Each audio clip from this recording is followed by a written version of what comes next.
soo hadlay waxaan oo dhan waa enabling environment marka in laga fikiro sidii haddii la soo rabo in dadkii loo yeedho waxa kaloo jira political commitment haddii maalin kasta la isku dhagay oo rafaad jiro oo dadkii tiiraanyaysan yihiin oo maalin hebel iyo hebel isku dhagan yihiin gobol hebel iyo madaxweynihii all of this is a reality on the ground dadkii investmentigu waxay ku timaadaa stable environment of security waa walaa ka markaan ogaay in bari dagaal dhacay halkan ka socdo waxa soo dhin waa kow mitigation against risk marka lacagtaada keenaysid risk baa jira riskiga sidee baa la iga maaragtay difaaci karaa haddii kale maxaan u keensanayaa lacagtayda Kenyan geysanaya hala yaabina dadka Tanzania jooga ee Soomaalida ah when it comes to investment it's very personal qofna wadanka lacagtiisa uma haraya haddaad humanitarian tahay iyo philanthropist haddaad tahay that's a different issue laakiin xoogaa yar way ka soo urursadeen dhul xaaqa iyo taxi wada iyo aan keena wax iigu bedel security iigu bedel system sharci loo institutional infrastructure iigu bedel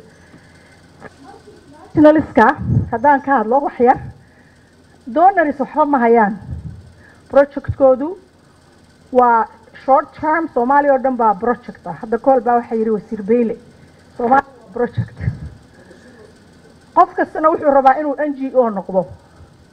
but that's not how to build a nation retool the work waa laga hadlay waxaas shaqaalaanta baahsanay jirta waxa jira wax la yiraahdo mismatch shaqada ay dadku haystaan waxbarashada hadda halkan waxaan ogaa 4 years ago boqolkiiba 70 dhalinyaradu waxay barataa business administration iyo community work intee in lag oo business administration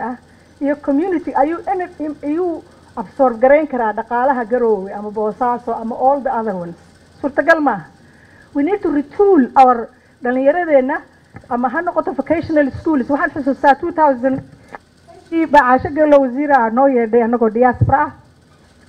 waxyaalihii aan qaar ku qoray qaar baan soo xigtay ilaa hadda jugjug meeshaada joog vocational schools iskuuladii xanaanada xoolaha kuwii beeraha macallimiintii nursekii siyaad bare was very smart in many ways especially intii hore intii dambe garan maayo laakiin intii hore oo waxa la saadaaliyay inay iman doonaan dhalinyaro badan oo shaqo la'aan abu dhici keeni karta oo hadhowna isaga ku sii jeedsan karta muxuu sameeyay BB buu sameeyay shaqo abuur 3,000 oo ciyaal sanadkii eedka markaa ka baxda xanaanada xoolaha galaysa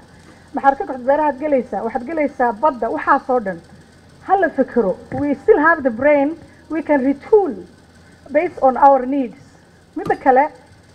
waxaan nahay import dependent xitaa toothpick aragteeda yar yar inta la eeg suuqa laga soo keenaa wala soo iibiya banaanka laga keenaa marka let's say made in Puntland waana helo or made in Somalia ya waa inaan waxyaalaha yar yar ku filaano inaan soo saarano investment in human capital iyo physical infrastructure qaar baa soo noqonaya iska now this is the most important slide probably how do we rekindle productive sector-kii dadka shaqaaleynayay baahida dadka tirayay cuntada soo saarayay sidee maxaa laga heli karaa Soomaaliya ilaahay wuxuu ku manaystay wax kasta toon baa laga sheekeeyay potato ka baxdaa leeyahay sweet potato most nutritious thing dadkeenu mar rabaan horta inay foorsadaan marka service sector-ka hadda oo telecommunication-ka oo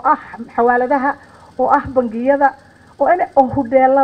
hoteelkan quruxda badan leh mid kala laga hor dhisaya wax la dhaho cannibalization no zoning law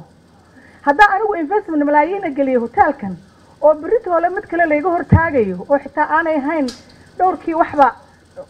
marka qofku de khasaara ku dhacaya